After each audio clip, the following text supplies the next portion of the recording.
বাংলাদেশ জাতীয়তাবাদী দল বিএনপি নিজেদের মুক্তিযুদ্ধের দল হিসাবে দাবি করা যৌক্তিকতা নিয়ে প্রশ্ন তুললেন জামায়াতে ইসলামীর সাবেক ভারপ্রাপ্ত সেক্রেটারি জেনারেল এবং রংপুর 2 আসনের সংসদ সদস্য এটিএম আজহারুল ইসলাম। কিন্তু কে এই আজহার? যুদ্ধাপরাধী হিসেবে তাকে মৃত্যুদণ্ড দেওয়া হয়েছিল, কিন্তু পরে তাকে মুক্তি দেওয়া হয়। 29 এপ্রিল সংসদের অধিবেশনে বক্তব্য দিতে গিয়ে তিনি বলেন, বিএনপির দাবি করে তারা মুক্তিযুদ্ধের দল, অথচ দলটি প্রতিষ্ঠা হয়েছিল 1978 সালে 1 সেপ্টেম্বর। আমাদের নতুন পেজ সাবস্ক্রাইব করুন আরও বাংলাদেশের খবর পেতে। আর মুক্তিযুদ্ধ হয় 1971 সালে, তাহলে মুক্তিযুদ্ধের দল কিভাবে বিএনপি হতে পারে? তিনি আরো বলেন, বিএনপি একটি বড় রাজনৈতিক দল, তাদের নারী নেতৃত্ব রাজপথে আন্দোলন করেছেন এবং তাদের অনেক ভূমিকাও রয়েছে। কিন্তু সংরক্ষিত নারী আসনে গোপালগঞ্জের কাশিয়ানী থানা মহিলা আওয়ামী লীগের বন এবং পরিবেশ বিষয়ক সম্পাদককে আপনারা মনোনয়ন দিয়েছেন। জাতীয় সংসদে অধিবেশন চলাকালীন সময় তিনি প্রশ্ন রাখেন, কেন? এটা কি আপনাদের দৈন্যতার কারণে, নাকি আপনারা কোনো মহিলা খুঁজে পাচ্ছেন না? আপনারা কি কোনো শক্তিকে খুশি করতে চান? তাদের সহযোগিতায় ক্ষমতায় থাকতে চান? এই প্রশ্নের জবাব আপনারাই দেবেন। এছাড়া জান্নাতের টিকিট বিক্রি প্রসঙ্গ টেনে তিনি বলেন, আমরা নাকি জান্নাতের টিকিট বিক্রি করি? অবশ্যই আমরা জান্নাতে যেতে চাই, আমাদের আন্দোলন জান্নাত। আপনারা কি জান্নাতে যেতে চান না? দেওয়া বক্তব্যে তিনি এই প্রশ্ন তোলেন। রাজনৈতিক মহলে প্রশ্ন উঠছে, রাগের মাথায় তিনি এই ধরনের প্রশ্ন করলেন। রাষ্ট্রপতির ভাষণের ওপর আনা ধন্যবাদ প্রস্তাবের আলোচনায় অংশ নিয়ে এটিএম আজহারুল ইসলাম মুক্তিযুদ্ধ প্রসঙ্গে কথা বলেন। আজহার 71-এর মানবতা বিরোধী অপরাধের দায়ে আন্তর্জাতিক অপরাধ ট্রাইব্যুনালের মামলায় ফাঁসির সাজাপ্রাপ্ত ছিলেন। বক্তব্যের শুরুতে তিনি বিষয়টি উল্লেখ করেন। জুলাই গণ অভ্যুত্থানের উল্লেখ করে আজহার বলেন, জুলাই আন্দোলন হঠাৎ করে হয়েছে, এটা যেমন ঠিক নয়, তেমনি একটি সরকার যাবে আরেকটি সরকার আসবে, আর সেজন্যই আন্দোলন ছিল না, একটা পরিবর্তনের আন্দোলন ছিল। আর এটি ছিল বলেই আমাদের ঐক্যমত্য কমিশনের মাধ্যমে আমরা সুপারিশ দাঁড় করিয়েছিলাম, যার মাধ্যমে গণভোট অনুষ্ঠিত হয়েছে এবং গণভোটের পক্ষে 70% রায় দিয়েছে। সাবেক রাষ্ট্রপতি জিয়াউর রহমান এবং প্রধানমন্ত্রী খালেদা জিয়াকে স্মরণ করে আজহার বলেন, প্রেসিডেন্ট জিয়া অমর হয়ে থাকবেন 3টি কারণে। তিনি বাংলাদেশে বহুদলীয় গণতন্ত্র প্রতিষ্ঠা করেছিলেন, তিনি ঐক্যের রাজনীতি করেছিলেন এবং তিনি আধিপত্যবাদ বিরোধী আন্দোলন করেছিলেন। আর তার 7ই নভেম্বর বিপ্লবের মাধ্যমে বাংলাদেশ আধিপত্যবাদ মুক্ত হয়। বেগম খালেদা জিয়া অমর হয়ে থাকবেন, তিনি বাংলাদেশের সংসদীয় গণতন্ত্র প্রতিষ্ঠা করেছেন, তিনি জনগণের কাছে খেতাব পেয়েছেন আপসীর নেত্রী, তিনি ঐক্যের রাজনীতিও করেছেন। আজহার আরো বলেন, বাংলাদেশের রাজনৈতিক ইতিহাসে বিশেষ করে 16 বছরের দল হিসাবে জামায়াত ইসলামীর চেয়ে বেশি কেউ নির্যাতনের শিকার হয়নি। আর কোন দলের প্রধান নেতা থেকে আরম্ভ করে সেক্রেটারি জেনারেল থেকে আরম্ভ করে 11 জন নেতাকে জেলখানায় ফাঁসি দিয়ে এবং বিনা চিকিৎসা হত্যা করা হয়নি। জামায়াত ইসলামী প্রমাণ করেছে তারা বাংলাদেশের জনগণকে ভালোবাসে, তারা ভয় পেয়ে জীবন রক্ষা করার জন্য, সুন্দর জীবন যাপন করার জন্য কোনো সময় দেশ থেকে পালিয়ে যায়নি। ফাঁসির মঞ্চে গিয়েছেন, শহীদ হয়েছেন, দেশ তো ছাড়েননি। এদেশের জনগণ জানেন কারা ত্যাগ বেশি স্বীকার করছে। আমি কারো ত্যাগকে অস্বীকার করি না, ছোট করে দেখতে চাই না। এমন কথা বলবেন না যেটা জনগণ বিশ্বাস করে না এবং আমাদের মনে আঘাত সৃষ্টি করে। আমাদের নতুন পেজ সাবস্ক্রাইব করুন আরও বাংলাদেশের খবর পেতে। বাংলাদেশে জঙ্গি আছে না নেই, এটাই এখন লাখ টাকার প্রশ্ন। সন্ত্রাসবাদী কার্যকলাপ নিয়ে সেদেশে 2 মন্ত্রীর গলায় ভিন্ন সুর। দিন কয়েক আগে জঙ্গি তৎপরতার খবর পৌঁছয় বাংলাদেশ পুলিশের সদর দফতরে। দেশের গুরুত্বপূর্ণ স্থাপনা বা ভবনগুলিতে জঙ্গি হামলার আশঙ্কা করা হচ্ছে। এইসব গুরুত্বপূর্ণ জায়গাগুলির মধ্যে রয়েছে বিমানবন্দর সহ বেশ কিছু স্থাপনা। এরই সঙ্গে সচিবালয়, সেনা ছাউনিগুলোতেও নাশকতামূলক হামলা চালানোর আশঙ্কাও করা হচ্ছে বাংলাদেশের প্রশাসনের তরফ থেকে। কিন্তু বাংলাদেশের স্বরাষ্ট্রমন্ত্রীর গলায় তো একেবারে অন্য সুর। স্বরাষ্ট্রমন্ত্রী সালাউদ্দিন জানিয়েছেন, বাংলাদেশে কোনো জঙ্গিই নাকি নেই, যা ছিল সবই হাসিনার আমলে। দেশ সেবা উন্মুক্ত করতে পারবো বা সেবা দিতে পারবো, সেই জন্য সবারই সহযোগিতা প্রয়োজন। আমাদের দেশে এরকম কোনো তৎপরতা নেই। কিছু এক্সট্রিমিস্ট গ্রুপ থাকে, পৃথিবীর সব দেশে এরকম অ্যাক্টিভ থাকে, রেডিক্যাল কিছু ফোর্স থাকে, ফান্ডামেন্টাল কিছু পলিটিক্যাল পার্টি থাকে, এগুলো আমরা ইউজ টু, এগুলো থাকে। কিন্তু সেই বিষয়ে আপনি যে শব্দ উচ্চারণ করলেন, আমাদের দেশের বর্তমান কালচারে সেটা এখন আর নাই। আগে সেই শব্দটা উচ্চারিত হতো ফেসিবাদী আমলের সময়। তারা নিজস্ব রাজনৈতিক ফায়দা হাসিলের জন্য এগুলোকে হাতিয়ার হিসেবে তারা ব্যবহার করত। বর্তমানে বাংলাদেশে সেগুলোর এক্সিস্টেন্স নেই। শুনলেন তো কি বলছেন বাংলাদেশের খোদ স্বরাষ্ট্রমন্ত্রী বীর দর্পের ঘোষণা। বলছেন বাংলাদেশে নাকি কোনো জঙ্গি তৎপরতা নেই, যেটুকু ছিল সেটুকুও নাকি হাসিনার জামানায়। আচ্ছা তাই যদি হবে তাহলে কেন ওইসব স্থাপনায় কেন রেড অ্যালার্ট জারি করেছে সরকার? মন্ত্রীমশাই কি জানেন সেটা, নাকি সরকারের কোনো আমলা লিখে দেওয়া স্ক্রিপ্ট পড়ছেন তোতা পাখির মতো? এখানেই শেষ নয়, জঙ্গিবাদের নাম করে সালাউদ্দিন টেনে এনেছেন হাসিনার প্রসঙ্গ। অভিযোগ হাসিনার জামানায় বাংলাদেশের সন্ত্রাসবাদের নাম করে পরিস্থিতি অশান্ত করার চেষ্টা করা হয়েছিল। এই তো গেল তারেক সরকারের স্বরাষ্ট্রমন্ত্রীর বক্তব্য। তারই তথ্য উপদেষ্টা কি বলছেন শুনুন। বাংলাদেশ জঙ্গিতে ভরে গেছে, আরেকটা হচ্ছে বাংলাদেশে কোনো জঙ্গি নাই। দুটোই ভুল বলে আমরা মনে করি। বাংলাদেশের জঙ্গিবাদের এরকম এক্সট্রিমিজম, আমি এভাবে বলি, একটা প্রবণতা আছে, কিছু মানুষের সাথে জড়িত আছে, মাঝে মাঝে তারা আরো বেশি অ্যাক্টিভ হওয়ার চেষ্টা করে, সেটাকে আমরা কন্টেইন করতে চেষ্টা করব। শুনলেন তো প্রধানমন্ত্রীর তথ্য উপদেষ্টা তো বলছেন আরেক কথা। ডাক্তার জায়েদুর রহমান কি বলছেন? তিনি তো স্পষ্ট বলছেন দেশে সন্ত্রাসবাদীরা নেই, এ কথা একেবারেই ভুল। তাহলে ব্যাপারটা কি দাঁড়ালো? স্বরাষ্ট্রমন্ত্রী বলছেন না না দেশে কোনো জঙ্গি নেই, ওসব ভুয়ো অভিযোগ, আর প্রধানমন্ত্রীর তথ্য উপদেষ্টা বলছেন দেশে জঙ্গিরা নেই, এটা বলা যাবে না। তাহলে কোনটা সত্যি মন্ত্রীমশাইরা? এ তো দেশের জনগণকে টুপি পরানোর খেলা চলছে, সেটাও আবার সাংবাদিকদের সামনে। অতীতেও দেখা গিয়েছে ইউনূস সরকারের আমলে কিভাবে দাগি জঙ্গিদের জেল থেকে ছেড়ে দেওয়া হয়েছে, কিভাবে অস্ত্র লুটপাট হয়েছে বাংলাদেশ থেকে। ওইসব কুখ্যাত জঙ্গিরাই এখন মাথা তুলছে বিএনপি সরকারের আমলে। ওই সময় বাংলাদেশে লুটতরাজ খুন খারাপি যথেষ্ট হয়েছে, সেই সঙ্গে হয়েছে সংখ্যালঘু হত্যা। প্রশ্ন উঠছে এসব ঘটিয়েছিল কারা? জেল থেকে যাদের ছেড়ে দেওয়া হয়েছিল তারাই কি খুনোখুনির পিছনে দায়ী ছিল, নাকি অন্য কেউ? ক্ষমতায় এসে এখনো ওইসব দাগি দুষ্কৃতীদের জেলে ভরতে পারেননি তারেক রহমান।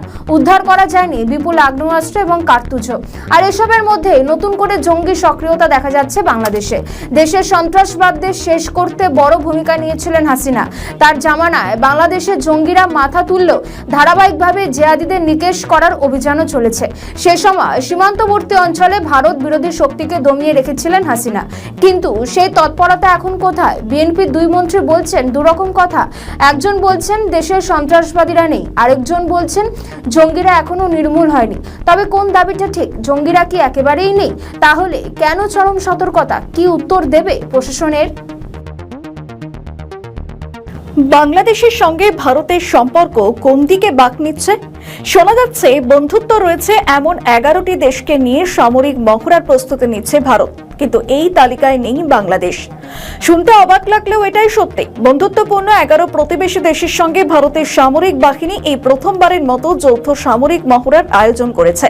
তবে বিস্ময়করভাবে এই 11 দেশের তালিকায় বাংলাদেশের নাম রাখা হয়নি। 28 এপ্রিল ভারতের এক নামী সংবাদপত্রে খবর প্রকাশিত হয়েছে, বাংলাদেশের সীমান্তবর্তী ভারতীয় রাজ্য মেঘালয়ে সামরিক মহড়া হবে আগামী 18 মে থেকে 31 মে পর্যন্ত। আর এই মহড়ায় অংশ নিচ্ছে Laos, Myanmar, Vietnam, Seychelles, Sri Lanka, Philippines, Nepal, মালদ্বীপ, মালয়েশিয়া, কম্বোডিয়া এবং ভুটানের মতো 11টি দেশ। সমাজ মাধ্যমের পোস্টে এক বার্তায় ভারতীয় সেনাবাহিনীর বিভাগের তরফ থেকে এই খবর জানানো হয়েছে। আর ওই বার্তায় বলা হয়েছে আসন্ন সামরিক মহড়ার মূল কেন্দ্রবিন্দুই হল বিদ্রোহ দমন এবং সন্ত্রাসবাদ বিরোধী অভিযান। আর এই দুই ইস্যু মোকাবিলায় যৌথ প্রশিক্ষণ এবং প্রতিরক্ষা কূটনীতির উপর জোর দেওয়া হয়েছে। সেনাবাহিনীর সূত্র আরও জানিয়েছে এটি প্রতিবেশী ও ভারত মহাসাগরীয় অঞ্চলের দেশগুলোর সঙ্গে ভারতের ক্রমবর্ধমান প্রতিরক্ষা সম্পৃক্ততার একটি অংশ, যার মূল লক্ষ্য সামরিক সক্ষমতা বৃদ্ধি এবং যৌথ অভিযানের সামর্থ্য গড়ে তোলা। অতীতে ভারত যেখানে একটি দুটি দেশের সঙ্গে দ্বিপাক্ষিক বা ত্রিপাক্ষিক সামরিক মহড়া করত, সেখানে একসঙ্গে 11 দেশের সঙ্গে সামরিক মহড়ার আয়োজনে বোঝা যাচ্ছে যে ভারতের সামরিক বাহিনী এশিয়ার বিভিন্ন সামরিক শক্তির সঙ্গে যেখানে কনসোর্টিয়াম ধরনের সংযুক্তি চাইছে বলে ধারণা করছেন ভারতের নিরাপত্তা বিশ্লেষকরা। কিন্তু কি এমন হলো যে এই সামরিক মহড়ায় ভারত তার তালিকায় রাখলো না বাংলাদেশকে? তবে কি দুই দেশের অভ্যন্তরীণ সম্পর্কের অবনতি হলো? উল্লেখযোগ্য যে বছরখানেক আগে ভারতের সেনাপ্রধান উপেন্দ্র দ্বিবেদী বলেছিলেন একেবারে অন্য কথা। তিনি বলেছিলেন कि ये कौन सी सरकार है जो वहां पर है। अगर वो इंटरिम सरकार है तो क्या जो वो एक्शंस ले रहा है क्या वो 4 या 5 साल के लिए हैं या 4 या 5 महीने के लिए हैं। तो उस चीज़ को मद्देनजर रखते हुए क्या हमें उसमें तुरंत रिएक्ट करने की ज़रूरत है या नहीं, ये हमें समझना चाहिए। सबसे बड़ी बात तो ये है। दूसरी बात ये है कि आज की तारीख पे तीनों सेनाओं ने अपने अपने चैनल्स पूरे खुले रखे हुए हैं। भारतीय सेना ने तो मल्टीपल चैनल्स ऑफ कम्युनिकेशन खुले रखे हुए हैं, जो उनके वहाँ पे चीफ हैं, उनके से मेरी रेगुलर बात होती रहती है। उसी प्रकार से हमारे बाकी चैनल से भी हमें एक दूसरे से बातचीत होती रहती है। आपको ये भी याद होगा कि हमने एक डेलीगेशन भी वहाँ भेजा था जिसने वहाँ पे सबसे जाके मुलाकात की थी। उसी प्रकार से चीफ ऑफ नेवल स्टाफ ने बात की है, उसी प्रकार से चीफ ऑफ एयर स्टाफ ने बात की है। इरादा यह है कि किसी प्रकार का कोई मिसकम्युनिकेशन या मिसअंडरस्टैंडिंग ना हो। तो मैं आपको यही भरोसा दिलाना चाहता हूं कि आज की तारीख पे जो भी वो कार्रवाई कर रहे हैं, तीनों सेनाओं जो कार्रवाई कर रही हैं, वो किसी भारत के किसी प्रकार के खिलाफ की कार्रवाई नहीं है। जहां तक कैपेबिलिटी डेवलपमेंट की अब बात करें तो कैपेबिलिटी डेवलपमेंट एक चीज है जो चलती रहती है पूरे वक्त। भारत भी कर रहा है, बाकी देश भी कर रहे हैं, तो वो सबको ऊपर लागू है, वो अपनी कैपेबिलिटी डेवलपमेंट कर सकते हैं। जहां तक हमारी तैयारी है, हम उसको क्लोजली मॉनिटर कर रहे हैं। हमारा जो कोर ग्रुप होता है इसके बारे में बातचीत करता रहता है और ये देखता रहता है कि कोई ऐसा कोई मिसकम्युनिकेशन ना हो जिससे कि बात आगे बढ़ जाए। और जहां हमें एश्योरेंस चाहिए हम उनसे लगातार बात करते रहते हैं। हमारी आपस में ट्रेनिंग के भी एक्सचेंज हो रहे हैं, हमारे भी ऑफिसर्स वहाँ एनडीसी के लिए जा रहे हैं, उनके भी ऑफिसर्स यहाँ पे आ रहे हैं। तो उस मिलिट्री रिलेशनशिप में किसी भी प्रकार की कमी पेशी नहीं आई है। বাংলাদেশ নিয়ে ভারতের সাংবাদিকদের প্রশ্নে জেনারেল দ্বিবেদী আরো বলেন, বাংলাদেশের সেনাপ্রধান সম্প্রতি যে মন্তব্য করেছেন তা আমরা তুলে ধরতে চাই। তিনি বলেছেন যে আমাদের জন্য কৌশলগতভাবে ভারত গুরুত্বপূর্ণ এবং উল্টোটাও ঠিক কৌশলগতভাবে বাংলাদেশ আমাদের জন্য গুরুত্বপূর্ণ। তিনি বলেন যে আমরা প্রতিবেশী, আমাদের একই সঙ্গে থাকতে হবে আর এটা বুঝতে হবে যে কোনো রকম বিরোধিতা করলে সেটা কোনো পক্ষের স্বার্থের জন্যই ভালো নয়। জেনারেল উপেন্দ্র দ্বিবেদী আরো জানান যে আগে যে যৌথ মহড়া হতো সেটা বর্তমান পরিস্থিতিতে কিছুটা সময়ের জন্য স্থগিত রাখা হয়েছে। যখন পরিস্থিতির উন্নতি হবে তখন সেই যৌথ মহড়া চালানো হবে। আর এখানেই উঠছে প্রশ্ন, 1 বছর আগে যখন সেনাপ্রধান বললেন যে তার গলায় ছিল না বাংলাদেশকে বাদ দিয়ে মহড়া আয়োজনের কথা, কিন্তু এই একই বছরে কি এমন হলো যে এখন পড়শি দেশকে এই তালিকা থেকে ছেটে ফেললো ভারত? বাংলাদেশ সীমান্তে তৈরি হচ্ছে একাধিক বাঁধ। কৃষিকাজের সহায়তা, জলের যোগানের জন্য ভারতের পাহাড় ঘেঁষা রাজ্যে তৈরি হচ্ছে বাঁধ। কিন্তু এসব বাঁধ আসলে বিপদ বাড়াচ্ছে বাংলাদেশের। অচিরেই বাংলাদেশের জনজীবনকে ব্যাহত করছে ভারতের এইসব নির্মাণ। 2 নদ নদী বাংলাদেশের মেঘনা নদী অববাহিকার অংশ সুরমা নদীতে গিয়ে মিশেছে। সুরমাও একটি আন্তঃসীমান্ত নদী যা ভারতে বরাক নামে পরিচিত। মেঘালয়ের জলবিদ্যুৎ উন্নয়ন পরিকল্পনা যদি প্রত্যাশা মতো বাস্তবায়িত হয় তবে অদূর ভবিষ্যতে মিনন্দু ও কিনসি নদের বুকে অন্তত 7টি জলবিদ্যুৎ প্রকল্প গড়ে উঠবে। 2012 সালে এলাকায় নদের উপর একটি বাঁধ খোলা হয়েছিল। জলবিদ্যুৎ প্রকল্প তৈরি করার উদ্দেশ্যে ওই বাঁধ তৈরি বলে দাবি করেছিল ভারতের কেন্দ্র সরকার। আমাদের নতুন পেজ সাবস্ক্রাইব করুন আরো বাংলাদেশের খবর পেতে। কিন্তু পরে বিপদ বাড়ে। কিন্তু 2013 সালে ভারত যখন প্রথম প্রকল্পটির ভাটিতে মিন্তুদু লেস্কা স্টেজ 2 নির্মাণের ঘোষণা দেয় তখন বাংলাদেশ এতে জোরালো আপত্তি জানায়। এরপর থেকে যৌথ নদী কমিশনের মাধ্যমে ভারত ও বাংলাদেশের দ্বিপক্ষীয় আলোচনায় এটি একটি নিয়মিত বিষয় হয়ে দাঁড়িয়েছে। প্রায় একই সময় বরাক নদের ওপর ভারতের পরিকল্পিত ঢিপাইমুখ বাঁধ নিয়েও বাংলাদেশে বড় পরিসরে বিক্ষোভ হয়েছিল। সেই প্রকল্পটি শেষ পর্যন্ত হিমঘরে পাঠাতে বাধ্য করে ভারত। তবে বর্তমানে 210 মেগাওয়াট ক্ষমতার মিন্তুদু লেস্কা স্টেজ 2 প্রকল্পের কাছে নতুন করে গতি এসেছে। মেঘালয়ের বিদ্যুৎ মন্ত্রী মেদবা লিংডো 2026 সালের ফেব্রুয়ারিতে জানিয়েছিলেন রাজ্য সরকার অন্তত জোরে সোরে এই প্রকল্প এগিয়ে নিয়ে যাচ্ছে এবং ইতিমধ্যেই এই বিস্তারিত প্রকল্প প্রতিবেদন বা ডিপিআর তৈরি হয়ে গিয়েছে। মিন্তুদু লেস্কা স্টেজ 2 প্রকল্প প্রসঙ্গে মন্ত্রীকে উদ্ধৃত করে বলা হয়েছিল যে এটি বাস্তবায়নে কেন্দ্রীয় আর্থিক সহায়তা সহ অর্থায়নের অন্য দিকগুলো খুব শিগগিরই চূড়ান্ত করবে রাজ্য সরকার। 126 মেগাওয়াট ক্ষমতা সম্পন্ন মিন্তুদু লেস্কা স্টেজ 1 প্রকল্পের উজানে থাকা 170 মেগাওয়াটের সেলিম জলবিদ্যুৎ প্রকল্প নিয়েও নতুন করে তোড়জোড় শুরু হয়েছে। বর্তমানে এই প্রকল্পের বিস্তারিত প্রতিবেদন তৈরির কাজ চলছে। মিন্তদু নদের ওপর পরিকল্পিত সবচেয়ে উঁচুতে অবস্থিত প্রকল্প হলো সেলিম জলবিদ্যুৎ কেন্দ্র। এতে 4.8 কিলোমিটার দীর্ঘ একটি টানেল দিয়ে জল অন্যদিকে ঘুরিয়ে আবার নদীতে ছেড়ে দেওয়ার প্রস্তাব করা হয়েছে। সেখান থেকে জল প্রায় 3 কিলোমিটার অবাধে প্রভাবিত হয়ে প্রথম পর্যায়ের প্রকল্পটির মুখ পর্যন্ত পৌঁছবে বলে ধারণা করা হচ্ছে। বর্তমানে চালু থাকা স্টেজ 1 প্রকল্পে মিন্তদু নদের পানির একাংশকে 3 কিলোমিটার দীর্ঘ টানেলের মধ্যে দিয়ে ঘুরিয়ে বিদ্যুৎ উৎপাদনের পর আবার নদে ছেড়ে দেওয়া হয়। নতুন পরিকল্পনা অনুযায়ী প্রথম প্রকল্পে প্রায় 3 কিলোমিটার ভাটি থেকে নদের পানি আবার একটি 6 কিলোমিটার দীর্ঘ টানেলের মধ্যে দিয়ে দ্বিতীয় পর্যায়ের জন্য নিয়ে যাওয়ার প্রস্তাব রাখা হয়েছে, যা পরে আবার নদে ছাড়া হবে। খারখানা গ্রামের ভাটিতে থাকা ওই স্থান নদীটির বাংলাদেশের প্রবেশস্থলে প্রায় 10 কিলোমিটার উত্তরে অবস্থিত। মেঘালয়ে বর্তমানে 10টি জলবিদ্যুৎ প্রকল্প থেকে সম্মিলিতভাবে 378.2 মেগাওয়াট বিদ্যুৎ উৎপন্ন হয়। রাজ্যে সর্বশেষ বৃহৎ আকারের জলবিদ্যুৎ প্রকল্পটি চালু হয়েছিল 2017 সালে, কিন্তু 2024 সালে রাজ্যের নতুন বিদ্যুৎ নীতি কার্যকরের পর থেকে অতিরিক্ত জলবিদ্যুৎ উৎপাদনের বিষয়ে নতুন করে আবারও চাপ তৈরি করা হচ্ছে। অল্প দূরত্বের ব্যবধানে কোনো নদীতে এ ধরনের প্রকল্পগুলোর পাশাপাশি সারিবদ্ধ 3টি বাঁধ থাকলে তা নদীর জলের প্রবাহের পরিমাণ, এর ধরন ও অববাহিকার অবক্ষয়ের ক্ষেত্রে বহুমাত্রিক ক্ষতিকর প্রভাব ফেলতে পারে। 2025 সালে মেঘালয় বিদ্যুৎ বিভাগের একটি প্রতিবেদনে বলা হয়েছে, মিন্তদু লেস্কা স্টেজ 1 প্রকল্পের পানি ধরে রাখার ক্ষমতা অত্যন্ত সীমিত। অতিবৃষ্টির সময় এটি প্রায় 10,440 কিউসেক হারে প্রচুর পরিমাণে পানি নির্গত করে। বড় আকারের বন্যার সময় প্রবল ঢল খুব দ্রুত জলাধার পূর্ণ করে ফেলে এবং কয়েক মিনিটের মধ্যেই তা বাঁধ উপচে পড়তে পারে। প্রতিবেদনে আরও বলা হয়, এর কারণে এই সার্বনিক বা 24 ঘন্টা পর্যবেক্ষণ প্রয়োজন হয়। অনেক ছোট প্রকল্পের যৌথ ধ্বংসাত্মক রূপ একটি বড় প্রকল্পের চেয়েও ভয়াবহ হয়ে উঠতে পারে। আর ঠিক এই কারণেই এ ধরনের কাজ শুরুর আগে প্রকল্প কতটা পরিবেশ বান্ধব, এর সম্মিলিত প্রভাব কি, সেই সম্পর্কিত বিশদ মূল্যায়নের দরকার পড়ে। কিন্সি নদের ওপরও পরপর এমন বেশ কয়েকটি প্রকল্প গড়ে উঠতে যাচ্ছে। নদের ওপর 270 মেগাওয়াট ক্ষমতার কিন্সি স্টেজ 1 এবং 278 মেগাওয়াট ক্ষমতার কিন্সি স্টেজ 2 প্রকল্প দুটি পুনরুজ্জীবিত করা হচ্ছে। 2025 সালের জুনে প্রথম প্রকল্পের কাজ আবারও শুরু করার লক্ষ্যে একটি নতুন সমঝোতা স্মারক অনুমোদন করেছে রাজ্য সরকার। তবে এর বিস্তারিত প্রকল্প প্রতিবেদনের কাজ এখনো শেষ হয়নি। তবে বাস্তবায়নকারী সরকারি প্রতিষ্ঠানগুলো সাধারণ মানুষের এসব উদ্বেগকে বিন্দুমাত্র গুরুত্ব দিতে নারাজ। তাদের মতে, গ্রীষ্মকাল ছাড়া এখানে নদের জলে অ্যাসিড বেশি থাকার কারণে এমনিতেই খুব বেশি মাছ পাওয়া যায় না। ফলে গ্রামবাসী কর্মসংস্থান হারানো তেমন কোনো বড় চিন্তার বিষয় নয়। তাদের জোরালো দাবি হলো, এ ধরনের বাঁধ কখনো বন্যা তৈরি করে না, বরং বন্যা আটকাতেই কাজ করে। আমাদের নতুন পেজ সাবস্ক্রাইব করুন আরও বাংলাদেশের খবর পেতে। জাতীয় সংসদে আজ এক অন্যরকম পরিস্থিতির সৃষ্টি হয়েছে। পলিটিক্যাল সায়েন্স ব্যাকগ্রাউন্ড থেকে আসা এনসিপি নেতা ও বর্তমান সরকারের প্রভাবশালী ব্যক্তিত্ব নাহিদ ইসলাম সরাসরি স্পিকারের সামনে দাঁড়িয়ে রাষ্ট্রপতিকে অপসারণ এবং তার দ্রুত গ্রেফতারের দাবি জানিয়েছেন। বাংলাদেশের সংসদীয় ইতিহাসে রাষ্ট্রপ্রধানের বিরুদ্ধে এমন সরাসরি অবস্থান নেওয়ার ঘটনা আগে কখনো দেখা যায়নি। অধিবেশন শুরু হওয়ার কিছুক্ষণ পরেই পয়েন্ট অফ অর্ডারে দাঁড়িয়ে ফ্লোর নেন নাহিদ ইসলাম।